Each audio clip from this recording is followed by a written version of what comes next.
Hey everybody, my name is Brandon from thestocktunes.com, and today I want to talk about Plug Power stock, ticker symbol PLUG. What I want to do first is I want to go into Google and talk about how Plug Power is up over 11% in just a single trading day, and also talk about the macro bull cases for Plug Power. And then I want to go into the earnings report to talk about how Plug Power is doing as a business, and then I want to go into the trading charts to see if there's a level or two to buy Plug Power if we want to buy Plug Power. So now let's get started. So here we are on Google, and here's a one-day look at Plug Power's chart here. And as you can see, we are up over 11% in just a single trading day. So as always, when you look at these companies and you see moves of 11%, the question is always, why did Plug Power move 11%? So if we look down at the news here, we see a lot of other news sources talking about the new deals that Plug Power has with companies like Taylor Horton to be able to secure and continue growing its business. And even though I think that this is a really positive case for Plug Power, I think one of the biggest bull cases for Plug Power and green energy companies in general is the investor sentiment and the potential for infrastructure improvements. A lot of investors are really liking green energy companies. People are seeing a future that needs to solve the question of sustainable energy, and Plug Power is one of the companies that seem to have a potential solution to our problem. So even though it's important that a lot of retail investors are thinking that we need sustainable energy, what's really important is that the people in charge of the United States government thinks that we need sustainable energy as well. These people in the government are the ones that have the power to spend billions and trillions of taxpayer dollars to upgrade our infrastructure to green energy. Plug Power will likely benefit from an infrastructure bill that considers green energy. This is the main point that I want to make in today's video, is that infrastructure spending will likely be a big part of the United States economy for the next couple of years. There are still about 10 million unemployed Americans in our country. We've seen this before in the Great Depression, and one of the ways that President Roosevelt alleviated unemployment was through infrastructure spending on things like the National Highway Project or the Public Works Project. So with that said, and to extend this infrastructure point a little bit further, this does not mean that I think the end of oil is here. The last time I checked, my house still uses gas for heating. So bringing this back to Plug Power specifically here, we see this news story about Texas Governor Greg Abbott blaming renewables for the power problems that they are having right now. And honestly, even though I think the posturing of Governor Abbott is kind of ridiculous, there is some truth that green energy still has some problems, like the consistency of energy problems for solar panels. So even though I believe green energy is better than oil in countless ways, I do not think that we are ready for green energy companies to completely eliminate oil right now. Like a ton of things in the world, the answer is not binary. I think the best solution to our problem for the next few years that we should be working towards is a hybrid approach, with a large majority of our energy coming from green energy sources like Plug Power's hydrogen technology, and a small minority of our energy still coming from oil. So now, with all of that said, why is Plug Power up over 200% in about a 6-month period? I think it's because investors are looking towards a future where our infrastructure includes green energy coming from companies like Plug Power. So now that we've got the macro picture out of the way and why I think everybody is liking companies like Plug Power, let's look at the earnings report of Plug Power to see how Plug Power specifically is doing as a business. So here we are in Plug Power's earnings report, and the first thing that I'm noticing in the earnings report is the fantastic revenue growth year over year. I mean, we are almost doubling our business here. So if we look at the detailed view of what's going into the net revenues here, we see that the sales of the actual fuel cell systems of the things that we are actually selling is the one that is really pulling its weight. It is growing more than double year over year. However, if we look at the other parts of the revenues here, we see that services, power purchasing agreements, and fuels, all of them are pretty much flat year over year.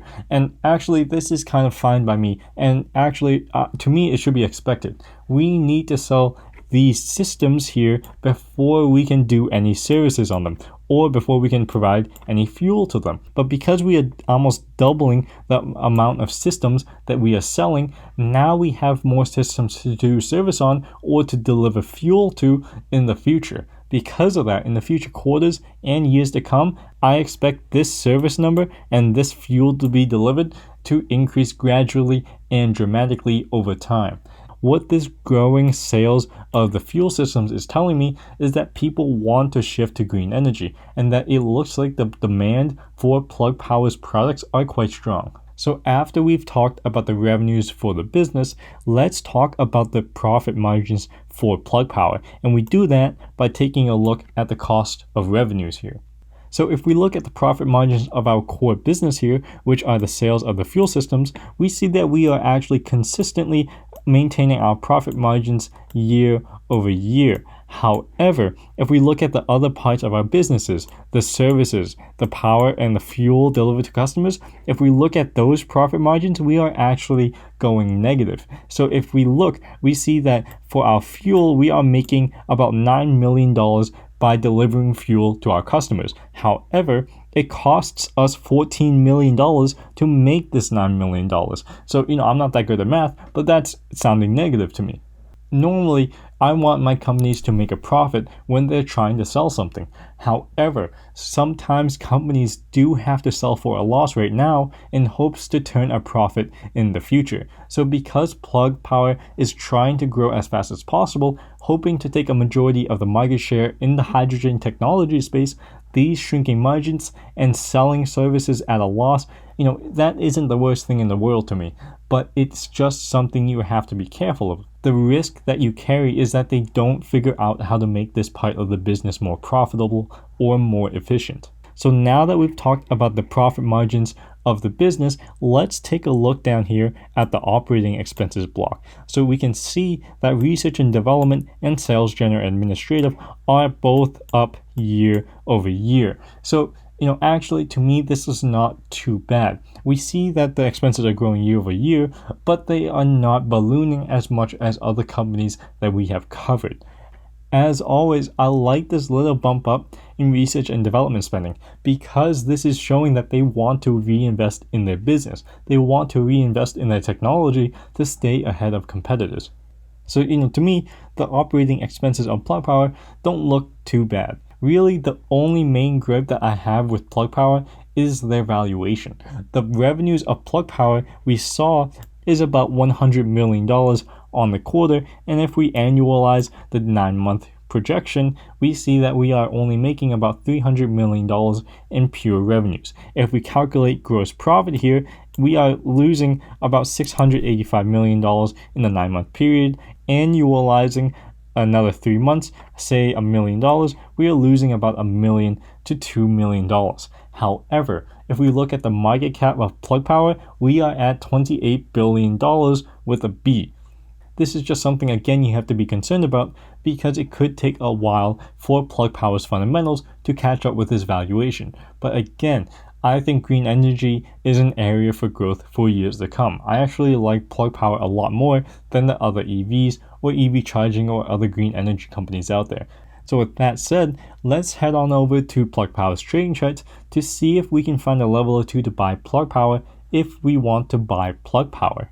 So here we are in Plug Power's trading charts, and as you can see, we really had a few down days here, but then we hit the 50-day moving average, which is our blue line here, and then rebounded sharply upwards. To me, we're kind of in a risky spot here with 1 foot on the mountain up here and 1 foot in the black hole down below. If we look for support and resistance levels, we are actually right at a support and resistance level right now around this $57 level made by these candles and the tops and bottoms of these candles over here.